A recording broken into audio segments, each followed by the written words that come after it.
बहुत समय पहले उत्तर भारत के एक छोटे गांव धनपुर में रघु नाम का एक गरीब किसान रहता था।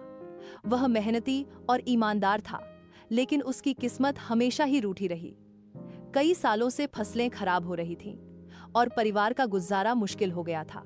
एक दिन जब रघु अपने सूखे खेत में हल चला रहा था, तो अचानक हल किसी सख्त चीज से टकराया। उत्सुकता से उसने खुदाई की और वहां से एक पुराना लोहे का संदूक निकला। जब उसने संदूक खोला तो उसकी आंखें चमक उठीं। वह भरा हुआ था सोने, चांदी के सिक्कों और रत्नों से। रघु बहुत घबरा गया। वह खुश तो था, लेकिन डर भी रहा था, कहीं यह चोरी का खजाना न हो। सोच विचार के बाद वह इसे गांव के जमींदार शंभूनाथ को दिखाने गया। शंभूनाथ खजाना देखकर लालच में आ गया और बोला, यह मेरी जमीन में मिला है, इसलिए यह खजाना मेरा है। रघु ने विरोध किया, लेकिन यह मेरे खेत में मिला और मैंने ही इसे खोजा है। जमींदार ने उसे डांटते हुए भगा दिया और सारा खजाना अपने घर में रख लिया। पंचायत का फैसला। रघु को यह अन्याय मंजूर नहीं था। उसने गांव की पंचायत में जाकर सारी बात बताई। गांव के बुजुर्ग हरिदास बाबा ने कहा, इसका निर्णय राजा ही करेगा। अगले दिन रघु और शंभूनाथ राजा विक्रम सिंह के दरबार पहुंचे। राजा ने दोनों की बातें सुनी और खजाने की जांच के आदेश दिए। इतिहास का रहस्य।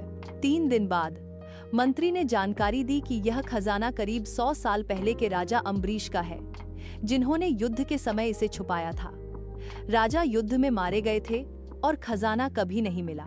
राजा विक्रम सिंह ने घोषणा की, यह खजाना राज्य की संपत्ति है, मगर रघु की ईमानदारी अद्भुत है, इसीलिए यह खजाना 3 भागों में बांटा जाएगा। एक हिस्सा राज्य के भंडार में, एक रघु को इनाम में और एक गांव के विकास के लिए। शंभूनाथ की जमींदारी छीन ली गई और उसे दंडित किया गया।